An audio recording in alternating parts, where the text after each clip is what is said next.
Welcome to the Caps Cave. This is Caps Cave Collects. My name's Jesse. We'll give a little rundown, a little introduction of who I am, what this channel is going to be about. I was born in 92. My first real exposure to comic book stuff was going to be the Spider-Man animated series, Batman animated series, and the X-Men, all the stuff on Fox. To me, that is the pinnacle of animated Marvels. As a kid, I fell in love with those. You got Spider-Man cracking jokes. You got Wolverine smoking cigars and kicking people's asses. It's everything a kid wants to watch. And what kid didn't love it? Now, as I got older, kind of fell out of it. Still watch the movies, shows, whatever came out. What got me back into comics was the 2018 Venom run by Donny Cates and Ryan Stegman.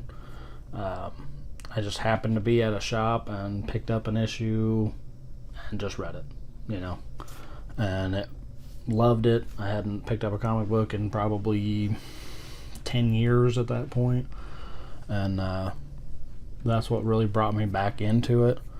Of course, getting back into comics spurred collecting, and then it was, I need all these keys, I need every issue I can get a hold of, trying to collect the Amazing Spider-Man run. Of course, anyone that's collecting right now knows how expensive and absurd trying to collect all that is. I also have, at the time I was single, had 2 kids, so trying to collect on a budget like that is even harder, of course. The first CGC book I ever bought was on eBay. It was a Spawn #1. It was like 9.6, and I'm looking at that, I'm like, oh my god, that's top of the line. Of course, as you learn, 9.8 is pretty common, especially in a Spawn book. But when you first get into collecting, you don't really know all those little details. You get hooked on the FOMO of it, of, oh, there it is, I can afford it, I gotta buy it. And that's kind of what this channel is going to touch on, is ways to try to kind of channel your collecting to be a little more productive, and try to avoid getting into any kind of hard times financially because of collecting choices. So I learned the hard way a lot of people do. So if I can help one person not hit rock bottom trying to collect the things they enjoy, then we'll call this a success. As collecting comics, you find out there's second prints, there's reprints, there's facsimile editions, and when you very first start out, if you don't have somebody kind of guiding your shoulder, you're not gonna know. I was so excited. I found a New Mutants 87 at a Entertain Mart, or Vintage Stock, I think is their kind of sister's store. They had it for $20, and I was like, oh my god. I just picked up a deal, $20, first appearance of Cable, winning. I get home, I'm looking at it, I immediately pull up eBay, I'm like, shit, what could I sell this thing for? And I keep seeing all these covers, red background, and I'm like, why is mine gold? What's this gold? I must have a special edition. Yeah, I finally found a gold one, and it reads second print on it. And of course, as you start to go through it and realize the second print's worth, right about $15. So not only did I not get a steal, I probably overpaid $5. And there's several stories like that.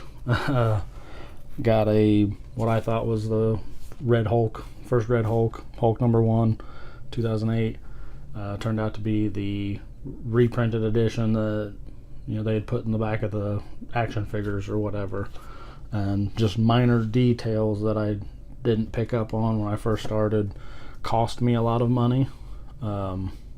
So there's a lot of things like that. Vengeance of Bane #1.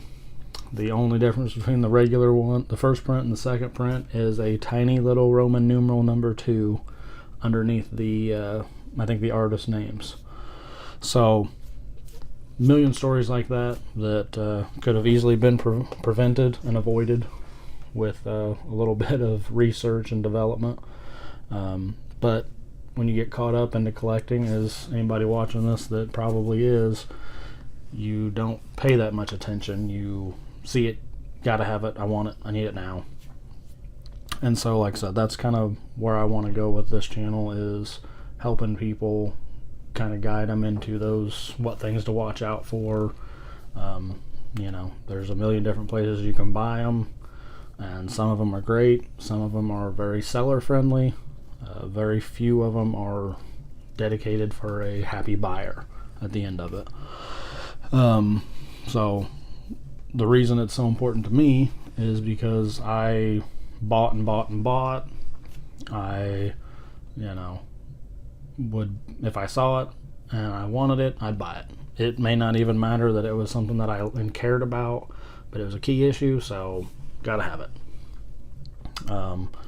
And which of course led to overspending, spending money that I really shouldn't have spent on this.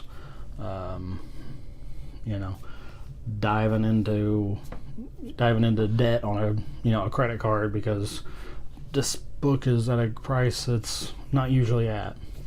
Silly stuff that, it's a hard lesson to learn, but it's a good lesson to learn. But if I can prevent somebody else from having to learn that lesson, I would love to. Now don't make that. I don't want it to sound like I, risked my kids' hunger to buy comic books, but just overextended on basic stuff of God dang, I shouldn't have bought that, and end up selling all these books that you paid this money for. Most of the time, maybe you get what you paid for them. Most of the time, you don't. So you end up selling it for a loss. Now you've got the money you need in your pocket, but it's not the money you spent. And with collecting, I've got, obviously I've started collecting again, and rebuilt a little bit of what I had. But you get into, I got this comic book, so now I need a matching Funko for every book that I got on the wall. The problem with that is the Funko you bought, tomorrow another Funko comes out that looks cooler than that one. So now you need both of them, or you end up with both of them, whether you needed it or not.